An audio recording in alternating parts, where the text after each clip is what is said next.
찬송가 381장 하시겠습니다.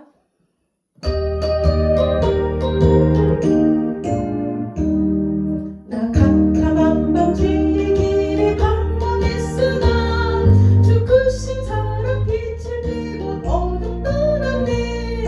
사랑의 빛 오늘 내 맘에 사랑의 빛 항상 있도다.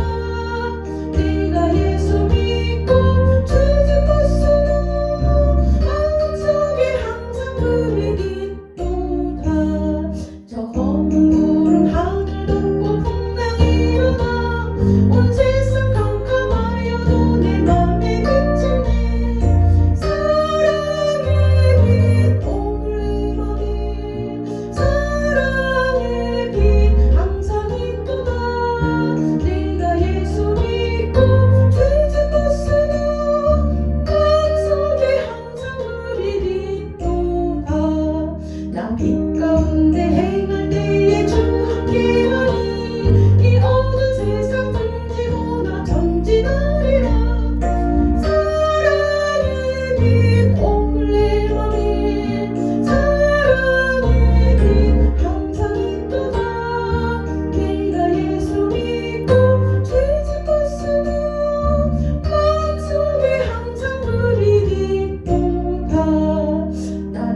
사랑의 빛이 항상 있습니다.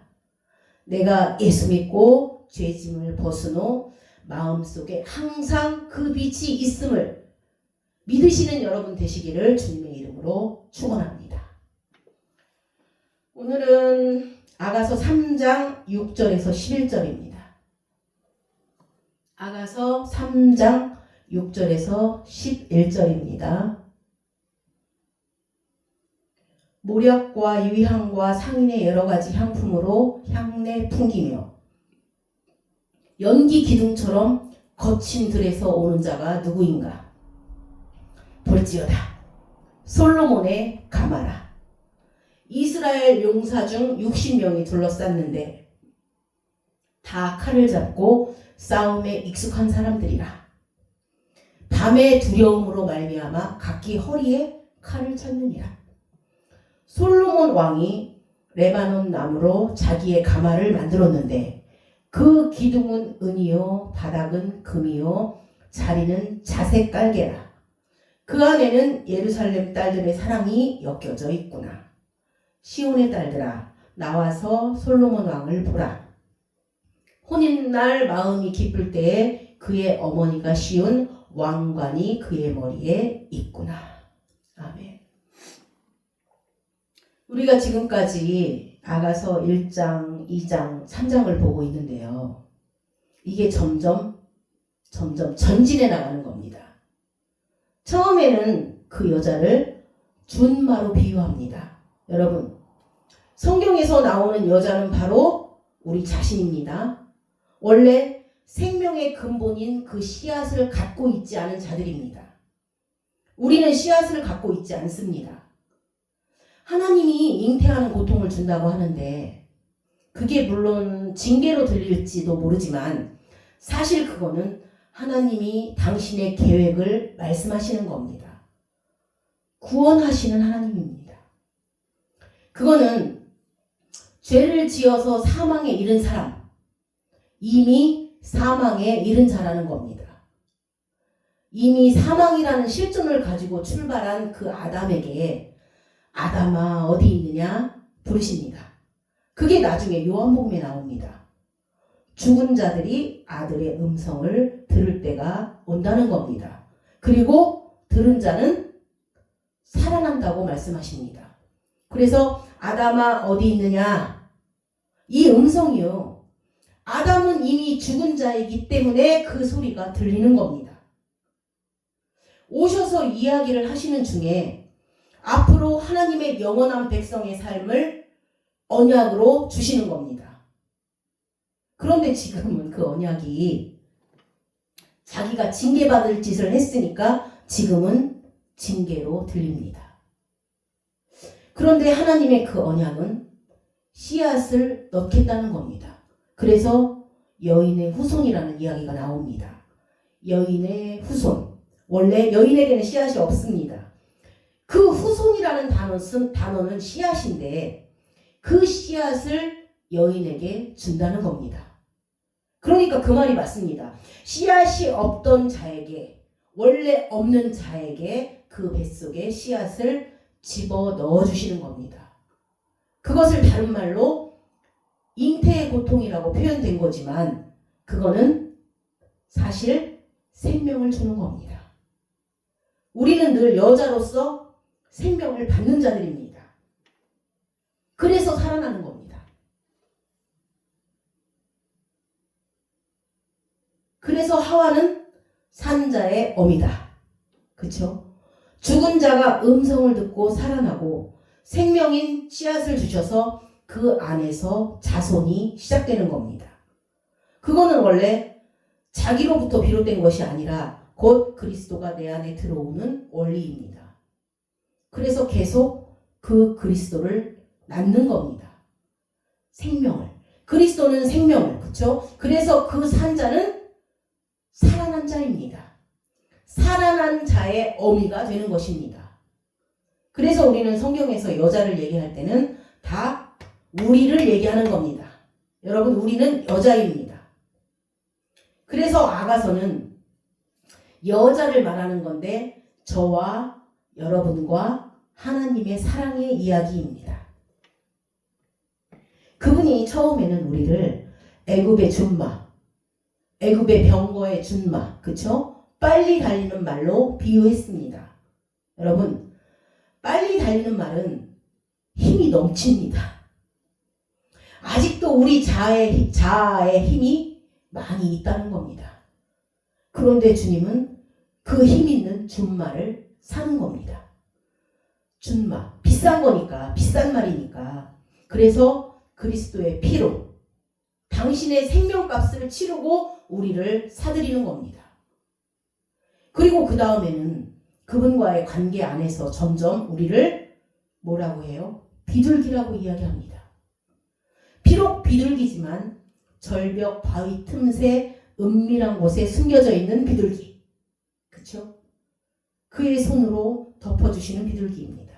아직도 끊임없이 하나님의 보호와 인도하심을 입어야 되는 비둘기로 우리를 표현합니다. 그렇지만 준마보다는 지금 힘이 조금은 빠졌습니다. 여러분, 우리는 점점 힘이 빠지는 겁니다. 그리고 점점 힘이 빠지면서 그 힘은 나의 힘이 아니라 바로 그분의 힘으로 채워질 겁니다. 그래서 그거를 이렇게 묘사하는 겁니다. 그 여인을 준마로, 비둘기로. 그런데 이번에는 아주 멀리서 보이는 겁니다. 그리고 또 가까이 다가오는데, 점점 가까이 다가오는데 뭐라고 표현하냐면 연기 기둥이라고 하는 겁니다. 여러분, 연기라는 게 무게가 있는가요? 무슨 힘이 있겠는가요? 그러나 그 연기는 기둥 역할을 한다는 겁니다. 그래서 연기 기둥입니다. 나의 주장과 힘은 다 빠졌고 나의 존재감은 없어졌는데도 기둥 역할을 한다는 겁니다. 그리고 그 다음에는 또 죽은 자들에게 바르는 그런 모략, 유향 같은 향기가 난다는 겁니다.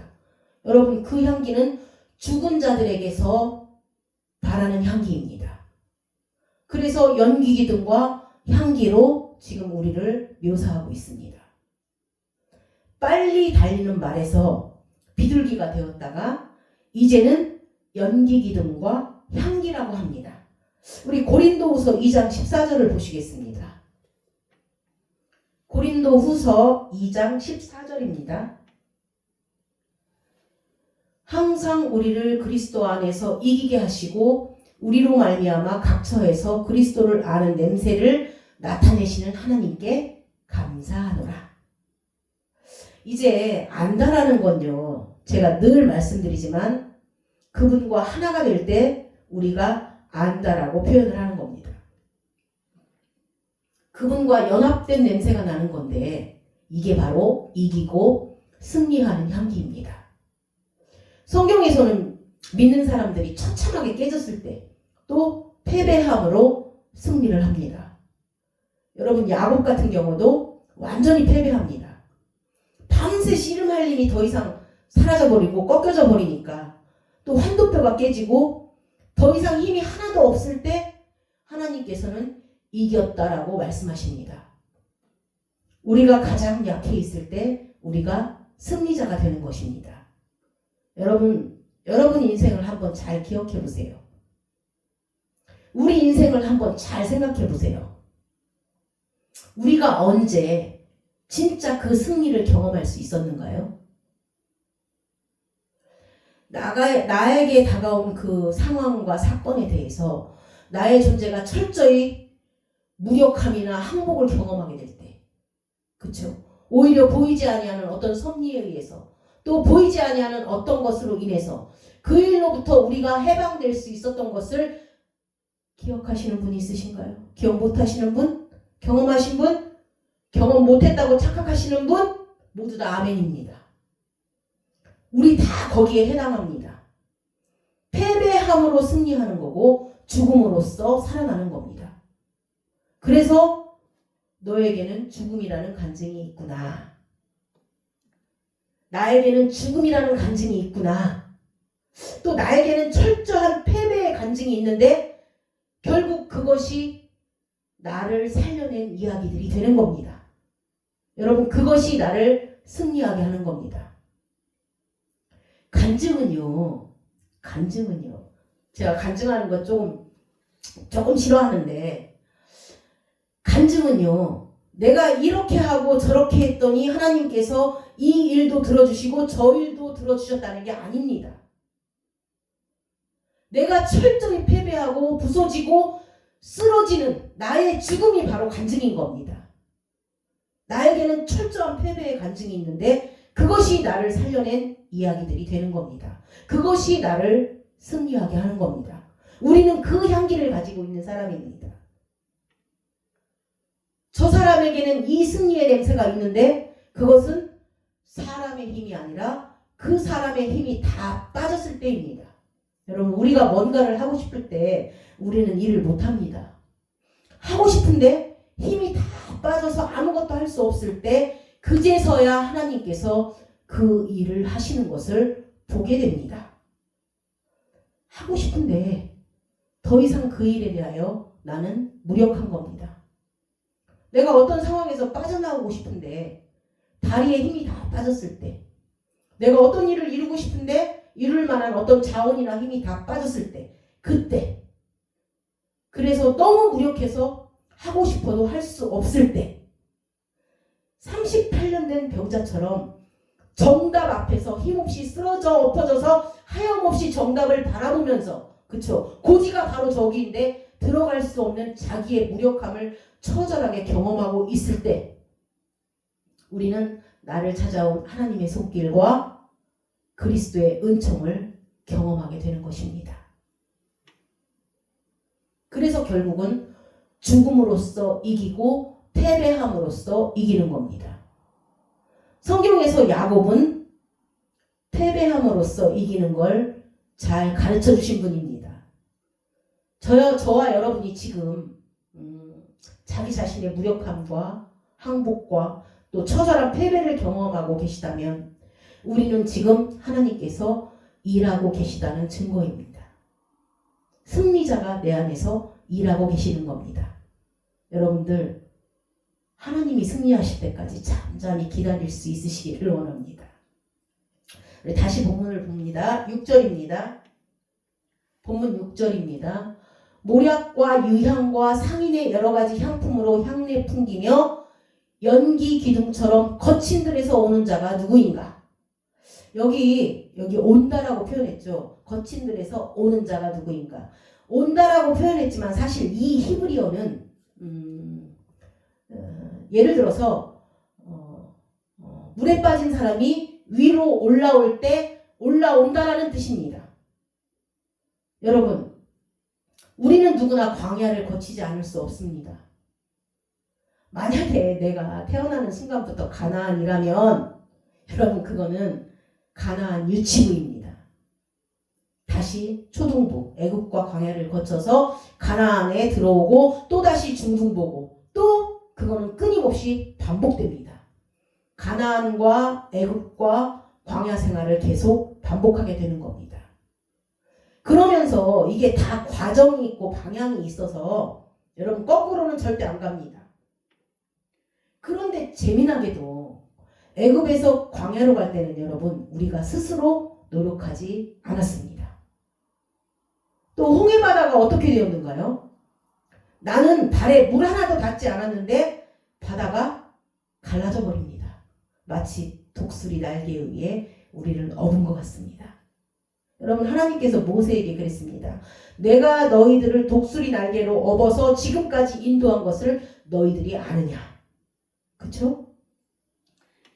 그래서 우리가 세상에서 부르심을 입어서 하나님 전에 나올 때까지는 우리가 애써서 나온 게 아닙니다. 하나님께서 전적인 은혜로 불러주신 겁니다. 여러분, 나도 모르는 사이에 교회에 온 것을 감사합시다. 하나님께서 홍해를 가르셨습니다. 우리는 큰 배를 가지고도 도저히 건널 수 없는 홍해를 하나님이 그냥 갈라주셨습니다. 우리는 그냥 맨 땅을 걸어왔습니다. 그런데 광야 생활에서 그 40년이라는 기간을 채우고 하나님께서 원하시는 그 가나안이라는 땅에 들어올 때요. 가나안 땅에 들어올 때 우리가 한번 읽어볼까요? 여호수아 3장 12절에서 13절입니다. 여호수아 3장 12절에서 13절입니다. 이제 이스라엘 지파 중에서 각 지파에 한 사람씩 12명을 택하라. 온 땅에 주 여호와의 궤를 맨 제사장들의 발바닥이 요단물을 밟고 멈추면 요단물 곧 위에서부터 흘러내리던 물이 끊어지고 한 곳에 쌓여 서리라. 여러분, 이번에는 여호와의 궤를 메고 제사장들이 요단강에 발을 담가야 됩니다. 여러분, 성경에서 물은 여러 가지로 비유가 되지만 특별히 물에 내 몸이 들어가면 그때 그 물은 사망이라고 합니다. 그래서 세례는 물에 빠지는 겁니다. 나의 옛사람이 물에 빠졌다가 그곳에 그리스도가 오셔서 내 생명이 되어 부활되는 이 과정을 올라온다고 합니다. 그러니까 내가 광야에서 올라왔구나, 그겁니다. 이제는 네가 그 죽음과 고통과 패배를 통해서 옛사람은 물에 빠져 죽고 이제 요단강에서 부활된 생명으로 올라오는 겁니다. 우리의 죽음은 늘 부활과 직결되는 겁니다. 광야에서 올라오면 여러분 가나안이니까 광야에서 올라오면 곧바로 가나안이니까 너는 지금부터 띵까띵까다. 그게 아니라는 겁니다. 가나안에 들어온 지금부터 전쟁이라고 합니다. 여러분, 우리는 광야에서 연단받지 않았습니다. 광야에서는 하나님께서 먹여주시고 불기둥과 구름기둥으로 보여주셨습니다. 그리고 그 오랜 동안의 광야는 자기 자신과 싸웠습니다. 그런데 가나안에 떡하니 들어가니까 일단은 뭐가 기다리고 있어요? 7 족속이 기다리고 있고, 그렇죠? 또 아이성이 있고 또 여리고성이 있습니다. 지금부터 가나안에 들어가서 우리가 말하는 가나안의 삶은 그 광야를 거쳐서 우리의 옛사람이 죽어나가고 우리가 새 생명을 경험할 때 이 새 생명은 날마다 계속 연단이라는 과정 속에서 우리의 찌꺼기들이 계속 처리되고 나중에 뭐만 남게 되는가요? 그러면 아까 그 죽음은 죽음이라는 언약 안에서의 죽음이고 지금 가나안에서의 죽음은 우리의 실상 안에서 만나는 경험적인 죽음입니다.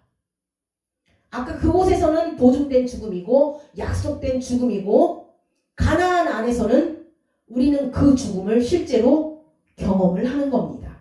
그래서 날마다 우리는 가나안의 생활을 살면서도 죽음을 경험하는 겁니다. 나의 옛사람의 찌꺼기를 계속 처리해가는 겁니다.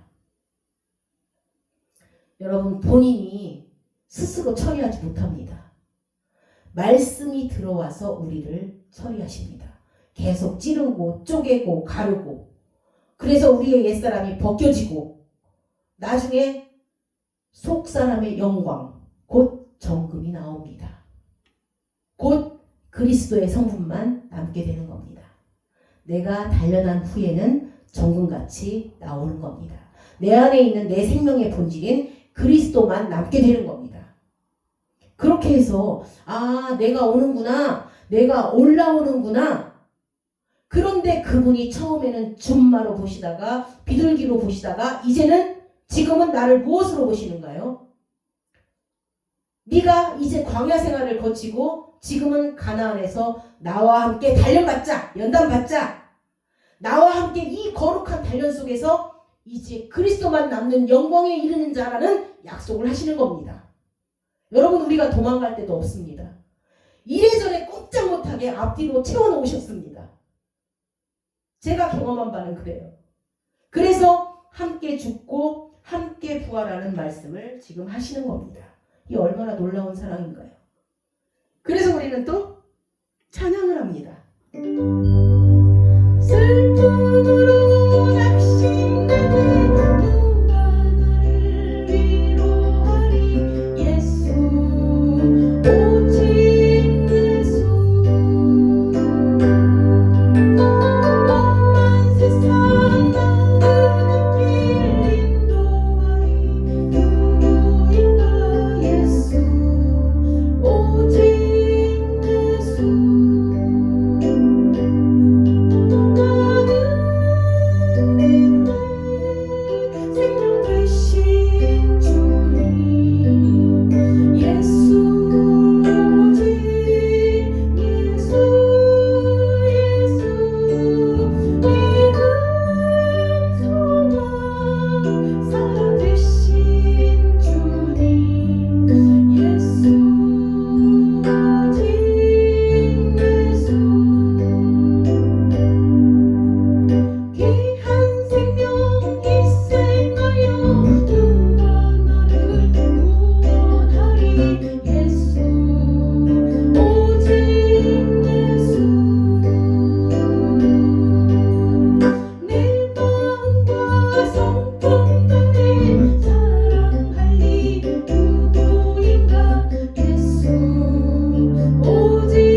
귀한 생명 희생하여 내가 나를 구원하리 예수 오직 예수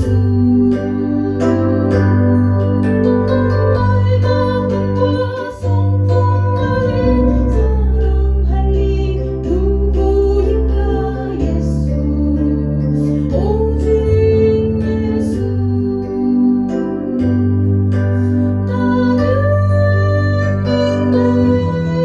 생명 되신 주님 예수 오직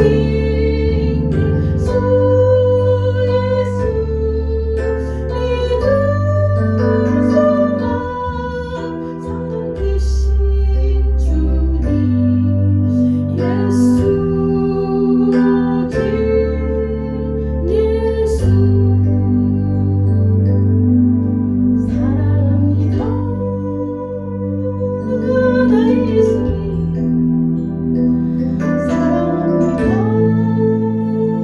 아주 많이요 사랑합니다 나의 예수님 사랑합니다 그것뿐이요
예수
볼지어다 솔로몬의 가마라. 이스라엘 용사 중 60명이 둘러쌌는데 그런데 이제 아까는 멀리 있었잖아요. 근데 이제 가까워져서 보니까 그 연기 기둥이 향기를 느낍니다. 그리고 딱 가서 보니까 이게 뭐냐면 솔로몬의 가마입니다. 왕이나 왕비만 탈 수 있는 왕의 가마입니다. 솔로몬의 가마. 그렇죠? 그런데 지금 여기서 우리는 이렇게 정의를 그러니까 우리 지금 여기서 주님이 우리가 솔로몬의 가마라고 정의를 내리시는 겁니다. 너희는 왕이 앉을 침상이다. 여러분 침상 자체는 별로 중요하지 않습니다. 여러분 주머니는 별로 중요하지 않습니다. 그 안에 무엇이 담기느냐가 중요합니다. 여러분 여기 주머니가 있는데 보석이 들어가면 보석 주머니가 되는 거고 그 안에 메주를 넣으면 메주 주머니가 되는 겁니다. 그거는 그냥 된장 주머니입니다. 그런데 보석을 넣으니까 보석 주머니가 되는 겁니다. 예를 들어서 우리를 무슨 궁에서 일하는 포졸의 여인이라고 하지 않습니다. 솔로몬의 가마라고 합니다. 그러면 이건 무엇을 약속하시는 것인가요? 우리는 남자가 부모를 떠나 아내와 연합하여 한 몸을 이룰지라는 언약 안에 있는 사람들입니다. 우리는 그분이 와서 좌정할 자리가 되는 겁니다. 예수님께서 십자가에서 피를 흘리시는 것은 바로 우리를 깨끗게 하시기 위함입니다. 그런데 깨끗이 하는 게 목적이 아닙니다. 여러분 자꾸 깨끗해지려고 깨끗하게 하는 게 목적이라고 생각을 하시는데 아닙니다. 우리를 깨끗이 하는 게 목적이 아니고 깨끗게 한 그곳에 가장 깨끗한 신분이 오셔서 사는 게 목적이었습니다. 그래서 결국 왕의 침상은 왕이 오셔서 앉아 계심으로 온전해지는 겁니다. 우리는 왕의 그릇입니다. 왕을 담는 그릇입니다. 그런데 이게 우리 인간의 사람의 기질이라는 게 조금이라도 은혜를 받으면 곧바로 자기 자신으로 돌아갑니다. 어떻게 해요? 우리가 여러분 생각해보세요. 우리가 하나님의 큰 백성으로서 또 위대한 백성, 존귀한 백성으로 어떻게 여김을 얻었는가요? 우리가 너무 불쌍할 때입니다. 그리고 우리가 아주 상해 있을 때입니다. 너무 안 돼서 하나님의 마음이 다 녹아서 너무 불쌍해서 하나님이 사랑을 부어주니까 존귀해지는 겁니다. 그러니까 내가 존귀해서 존귀한 게 아니라 그분의 존귀한 마음 때문에 존귀해진 겁니다. 나를 불쌍히 여겨서 우리가 존귀함을 얻은 건데 우리는 그러니까 계속 죽을 때까지 계속 불쌍하게 가야 됩니다. 그분의 긍휼하심을 얻은 자로 살아야지. 응? 은혜를 받고 나서 이쯤 되었으니 제가 좀 보답해 드릴까요? 이러지 말라는 겁니다. 사실은 그게 역겨운 겁니다. 이렇게까지 말한다고 또 너무 세게 말한다고 하실지 모르겠지만 내가 보답해 드린다는 그 자체가 사실 역겨운 겁니다. 여러분 하나님께서 옛날에 그 대제사장들이 지성소에 들어오고 할 때 그들의 옷을 말씀하시는데 양의 털이나 울로 된 걸 입지 말라는 겁니다. 베옷을 입으라는 겁니다. 여러분 똑같은 일을 해도 울이나 양털 옷은 땀이 납니다. 그러면서 하나님께서 나는 사람의 땀 냄새를 싫어한다고 말씀하십니다. 왜요? 사람은요 자기가 땀 좀 나면 내가 하나님을 위해서 뭘 했다고 생각을 하는 겁니다. 내가 하나님을 위해서 살았다고 합니다. 우리 간증하시는 분들 그러잖아요. 내가 하나님을 위해서 이렇게 살았다. 근데 하지만 우리는 죽을 때까지 은총으로 사는 사람들입니다. 우리는 죽을 때까지 그 은혜 때문에 사는 겁니다. 여러분 우리가 연말에 송구여신 예배 드릴 때 뭐라고 하는가요? 올해는 내가 죄로 내년에는 한번 제대로 살겠다고. 그쵸? 근데 그럴 때는 뒤통수 한 대 딱 맞는 겁니다. 어떻게 해야 되냐요? 우리가 한 해 동안 연약했지만 하나님의 은총으로 살아왔으니까 내년에도 우리가 더욱 연약해질지라도 하나님의 은총이 나를 떠나가지 마십시오. 내가 믿는 것은 오로지 나를 불쌍히 여기시는 당신의 사랑입니다. 라고 기도해야 합니다. 그게 우리에게는 진짜 힘입니다. 우리의 힘은 하나님이 나를 떠나지 않는다는 겁니다. 나의 어떠함과 관계없이 당신의 그 어떠함의 풍성함 때문에 우리가 그 은혜 때문에 사는 겁니다. 우리는 그걸로 사는 겁니다. 그런데요. 우리는 여기 아가서에서 벌써 딱 가마가 나오니까 딱 나오는 거예요. 뭐가 나오냐면 왕의 가마다라고 하니까 우리는 졸지에 자기가 가마인 줄은 모르고 그 가마를 지켜주는 호위병이 돼버리는 겁니다. 그래서 금방 호위병 역할을 하는 겁니다. 본문을 보세요. 이스라엘 용사 중 60인이 둘러쌌는데, 그쵸? 뒤에 8절을 보면 다 칼을 잡고 싸움에 익숙한 사람들이라는 겁니다. 여러분, 우리는 자기의 그 익숙함이 하나님께 보탬이 될 거라는 생각을 합니다. 그래서 나의 그 익숙함이 하늘나라의 기둥 역할을 한다고 생각합니다.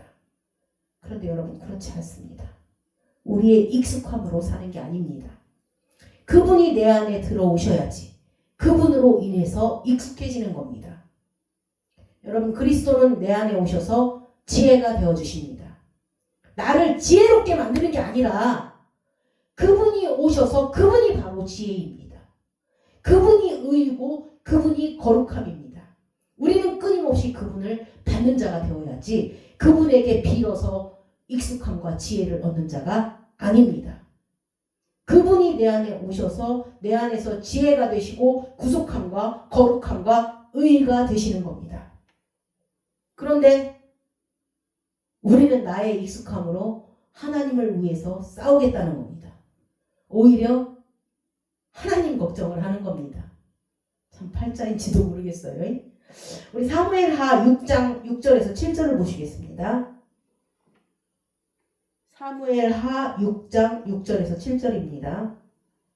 이게 우사의 이야기입니다. 제가 전에도 많이 말씀드렸는데 여호와의 궤가 블레셋 진영에서 뺏겼다가 다시 돌아올 때 이게 사람이 들어야 되는데 좀 빨리 가보겠다고 소 뒤에 수레에다가 태웁니다. 그런데 소가 가다가 깜짝 놀라는 바람에 궤가 뒤뚱거립니다. 그 이야기입니다. 보실까요? 6절입니다.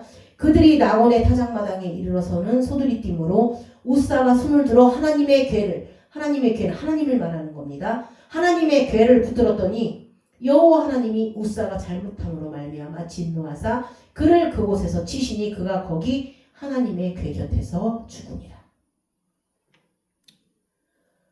여러분, 우리의 생명은 하나님이 우리를 지켜주시고 나의 생명이 되어서 살아있는 거지, 여러분, 우리의 생명 때문에 살아있는 게 아닙니다.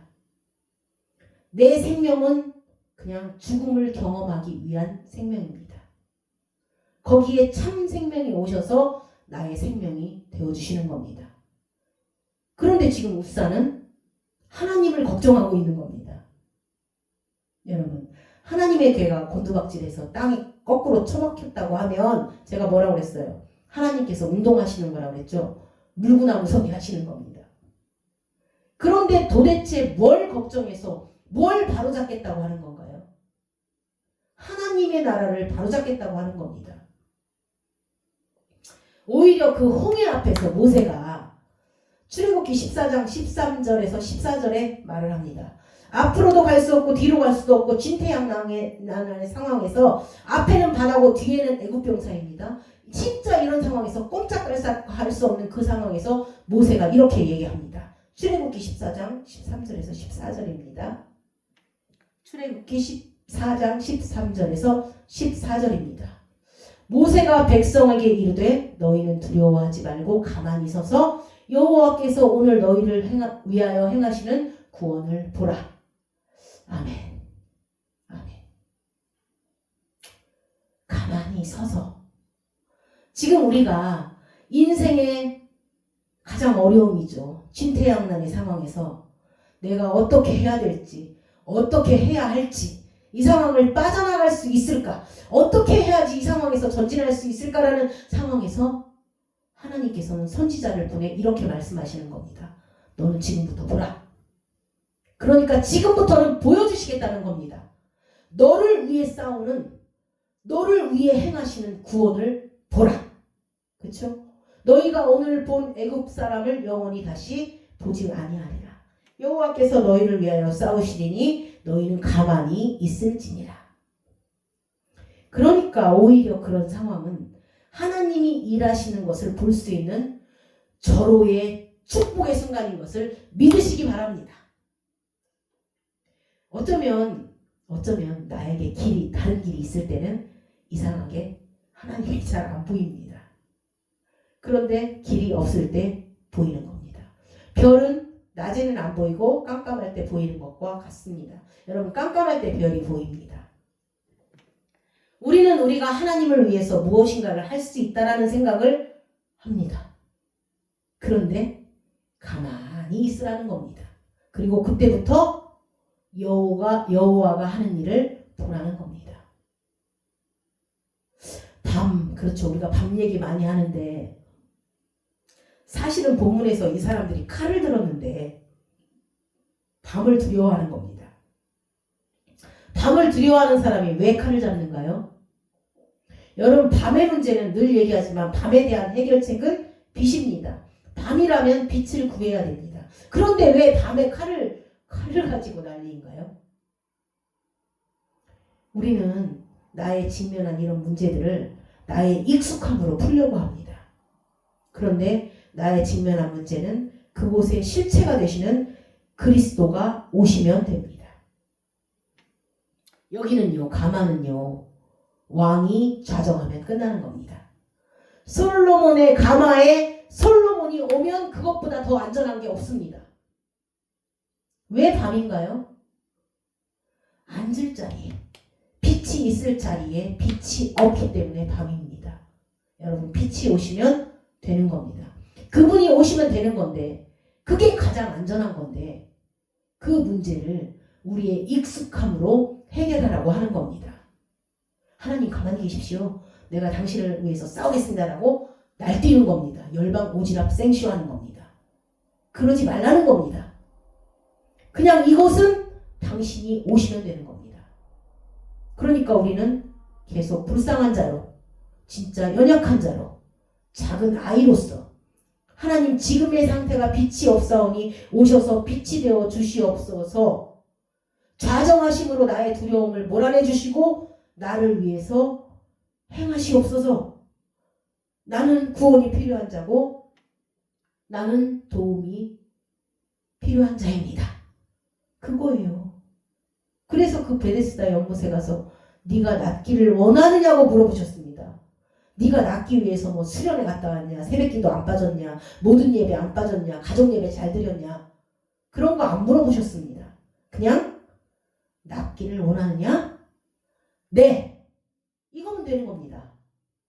낫기를 원합니다. 간단하고 참 심플합니다. 여러분, 옛날에는 기도가 참 복잡했었습니다. 그런데 요즘은 기도가 점점 더 간단해집니다. 한마디면 돼요. 하나님, 지금 감당 못하겠습니다. 그러면 되는 겁니다.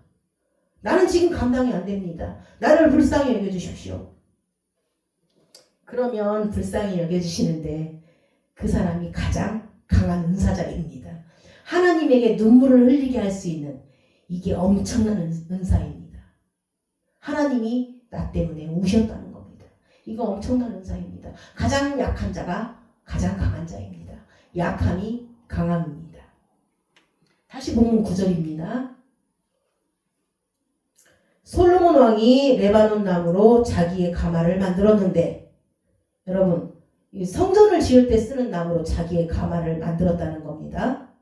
자세히 보는 겁니다. 그리고 가마를 보니까 10절에 그 기둥은 은이요, 바닥은 금이요, 자리는 자색 깔개라. 그 안에는 예루살렘 딸들의 사랑이 엮여져 있구나.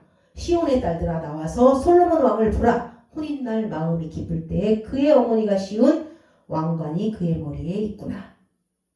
이제 우리를 이렇게 묘사하는 겁니다. 기둥이 아까는 연기였는데 아까 연기였잖아요. 기둥이. 그런데 자세히 보니까 이번엔 은입니다. 은.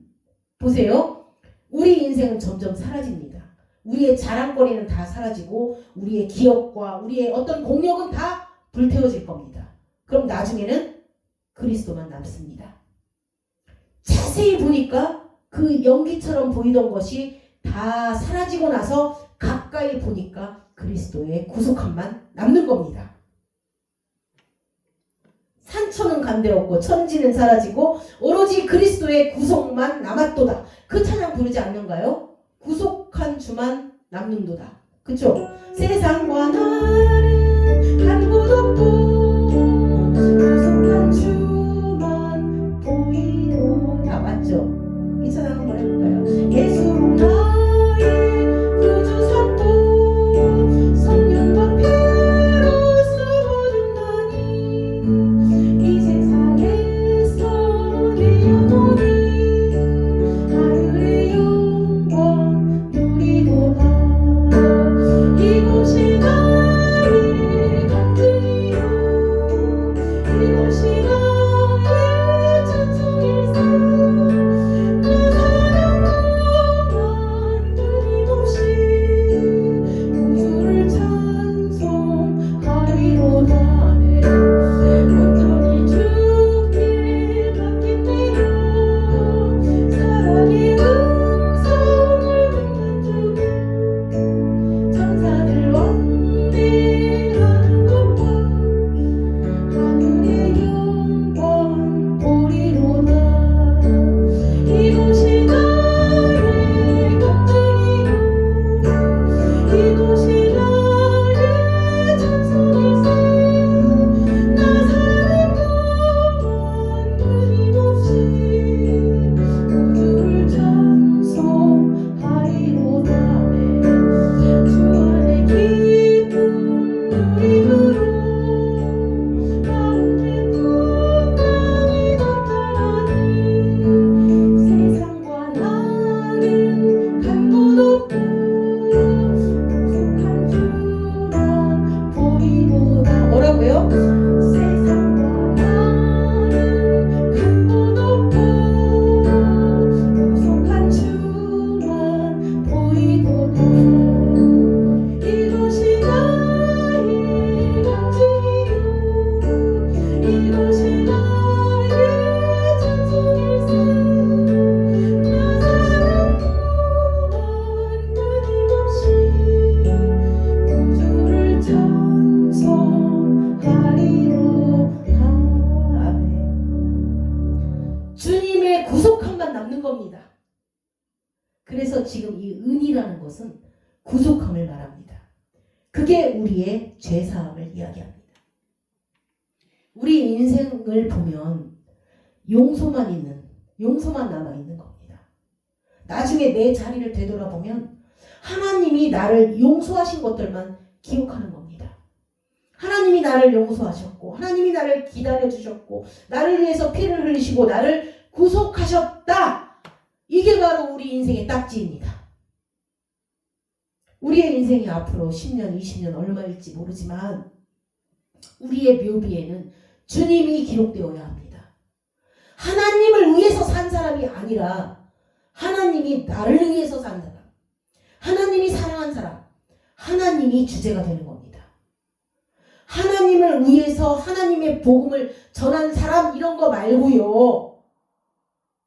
하나님이 부르신 사람, 하나님이 인도하신 사람, 하나님이 지켜준 사람, 하나님이 용서하신 사람, 하나님이 당신의 뜻을 부어주시고 당신의 계획과 당신의 하고자 하시는 일을 이 안에 베푼 사람, 하나님이 끝까지 떠나지 아니한 사람, 어떠한 상황에서도 버리지 아니한 사람, 온통 하나님이 주제입니다.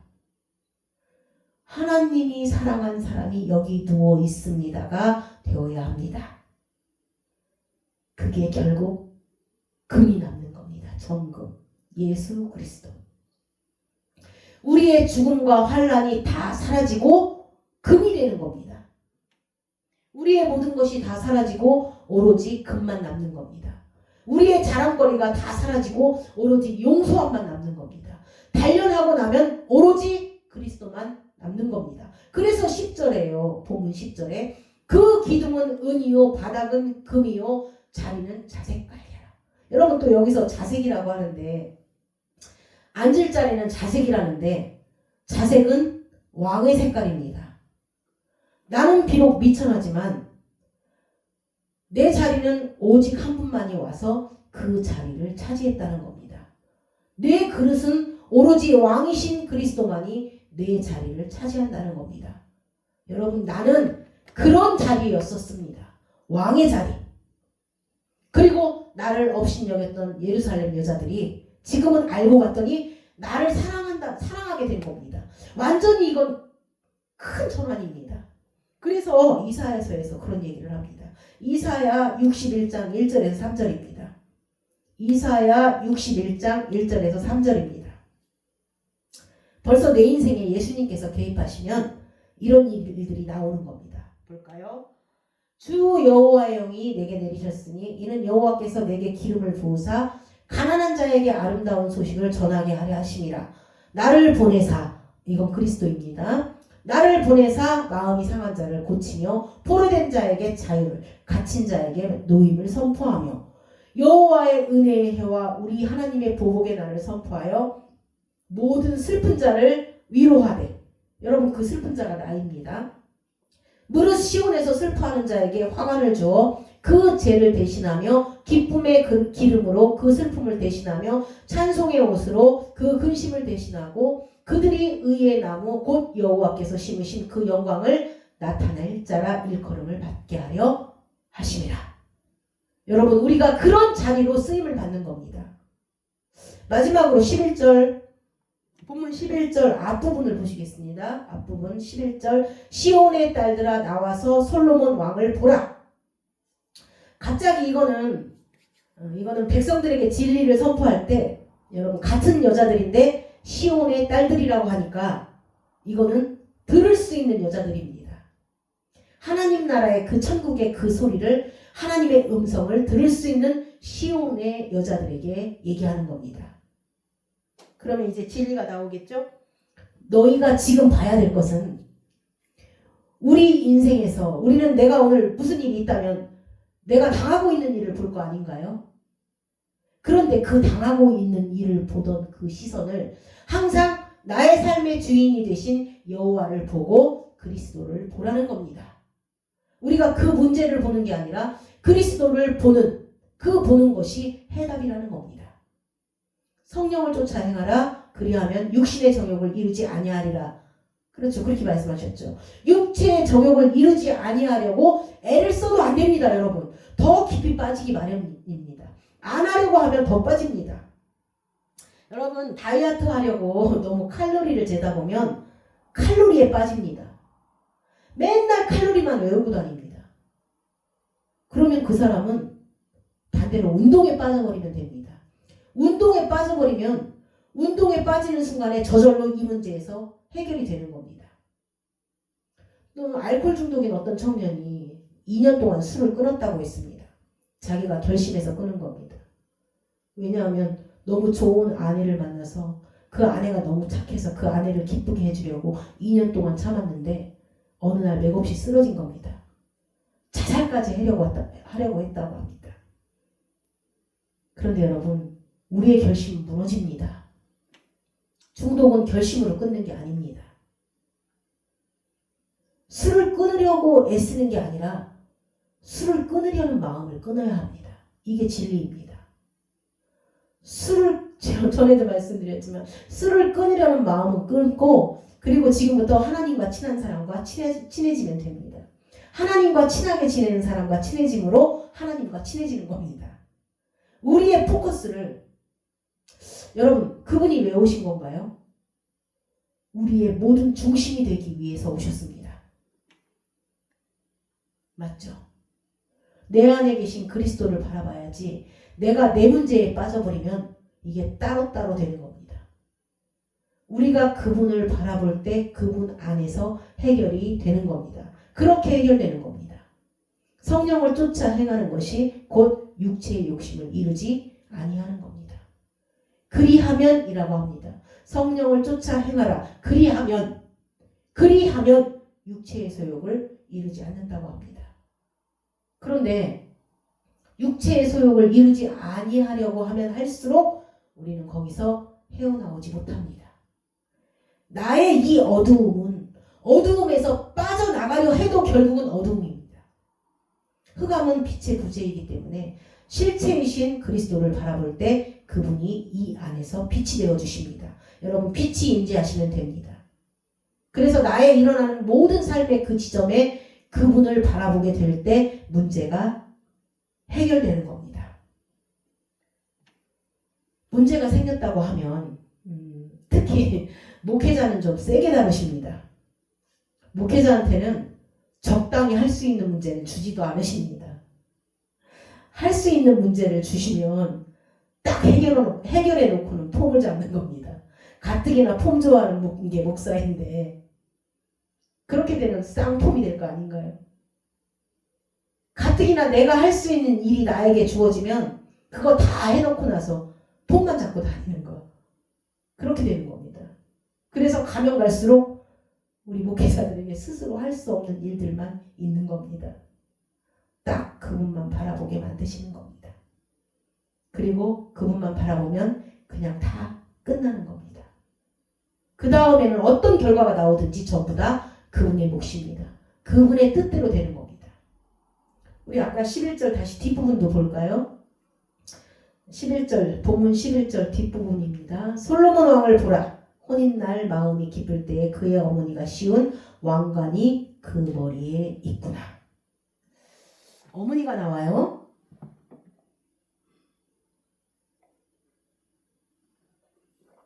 솔로몬 왕의 어머니가 누군가요? 밧세바죠. 짧게 그냥 그 여자의 일생을 한번 보자는 겁니다. 밧세바라는 여자입니다. 솔로몬의 엄마의 일생을 보자는 겁니다. 한번 떼어서 생각해 보셨나요? 그 여인은 한 장군의 아내였습니다. 그 장군 남편은 용맹한 장군이었습니다. 그 남편은 나라를 위해서 싸우는데, 그렇죠. 나라와 왕을 위해서 싸웠는데 왕이 이 여인을 겁탈합니다. 그 왕은 이름하여 다윗입니다. 다윗이 눈물로 침상을 적시는 일에 근원이 여기서 발생됩니다. 왕이 자기를 겁탈합니다. 이게 여인의 입장에서 보는 거예요. 여인의 입장에서는 왕이 자기를 겁탈합니다. 왕은 또 그날 이 여인이 임신을 하는 바람에 그 사실을 숨기려고 꼼수를 부립니다. 그래서 전쟁에 있는 장군에게 휴가를 줘서 데리고 오라고 합니다. 특별 휴가. 그래서 아내랑 함께 지내는데 그 사람이 워낙 용맹한 장수고 동료가 전쟁터에서 피를 흘리고 싸우는데 어찌 아내랑 따뜻한 방에서 잠자리를 할 수 있겠냐면서 궁궐 막사에서 잡니다. 그러니까 이 꼼수가 안 먹힌 거죠. 그래서 왕이 그 사실을 은폐하기 위해서 가장 전투가 치열한 곳으로 보내고 밀서를 보내서 장군이와 다른 동료들이 싹 빠집니다. 그래서 이 장군은 거기서 나라를 위해서 용감하게 싸우다가 처참하게 전사합니다. 거기서 죽습니다. 그리고 이내 왕이 그 여자를 데리고 들어와서 자기의 아내로 후궁으로 삼았습니다. 그런데 하나님은 그런 다윗을 사랑하십니다. 하나님은 그런 다윗을 용서하셨습니다. 그렇죠? 그런데 여자의 입장에서 보면 이 여인이 남편을 잃었어요.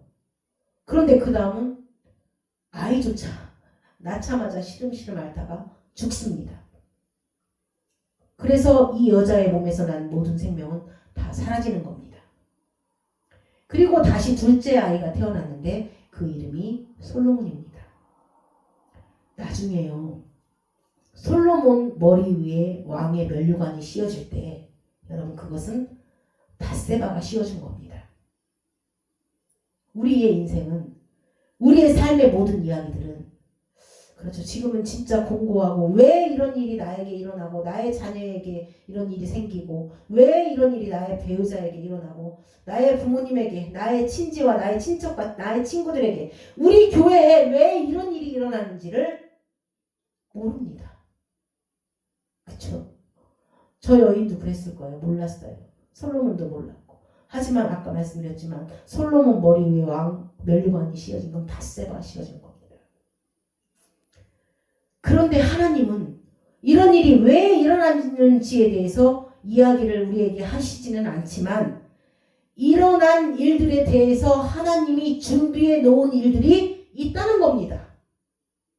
이 모든 일은 지금 이해가 되지 않는 이 모든 일은 하나님의 면류관을 씌우는 일로 당신의 뜻을 이루는 일로 완성될 겁니다. 그러면 솔로몬에게 있어서 그 여인, 그 모치는, 그 어머니는 비극의 어머니일지 모르지만 그 어머니에 의해서 면류관을 쓴 겁니다. 우리 주변에서 일어나는 그러한 일들을 대할 때 여러분 우리는 이유를 알 수가 없습니다. 도대체 이유를 알 수 없는 겁니다. 그러나 내가 마치 비극의 주인공이 된 것 같은 이 모든 일들은 내 사랑하는 아들의 하나님의 면류관을 씌워주는 일로 변할 겁니다. 우리 함께 주님께 손을 높이 듭시다.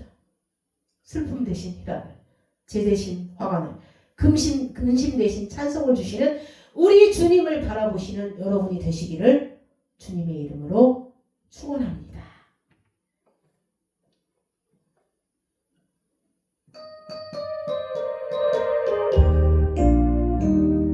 나 캄캄한 밤 제기에 방황했어도 주 크신 사랑 빛을 떼고 어둠 떠났네. 사랑의 빛 오늘 내 맘에 사랑의 빛 항상 있도다. 내가 예수 믿고 죄진 벗어도 마음속에 항상 그 일이 있도다. 저 검은 구름 하늘 같고 풍랑이로다. 온 세상 캄캄하여도 내 맘에 빛있네. 사랑의 빛 오늘 내 맘에 사랑의 빛 항상 있도다. 내가 예수 믿고 죄진 벗어도 마음속에 항상 그 일이 있도다. 나 빛 가운데 행할 때에 주 함께하니 이 모든 세상 등지고 나 전진하리라. 사랑의 빛 오늘 내 맘에 사랑의 빛 항상 있도다. 내가 예수 믿고 죄진 벗어도 마음속에 항상 그 일이 있도다. 나 넓게 퍼진 저들판을 지나갈 때면 저 영광스런 그 열매가 주수하겠네. 사랑의 빛 오늘 내 맘에 사랑의 빛 항상 있도다. 내가 예수 믿고 죄진 벗어도 마음속에 항상 그 일이 있도다. 나 잠시 위에 영광의 빛 내게 비출 때 그 영광스런 주 얼굴 나 친히 뵙겠네. 사랑의 빛 오늘 내 맘에 사랑의 빛 항상 있도다. 내가 예수 믿고 죄진 벗어도 마음속에 항상 그 일이 있도다. 아멘. 기도하시겠습니다.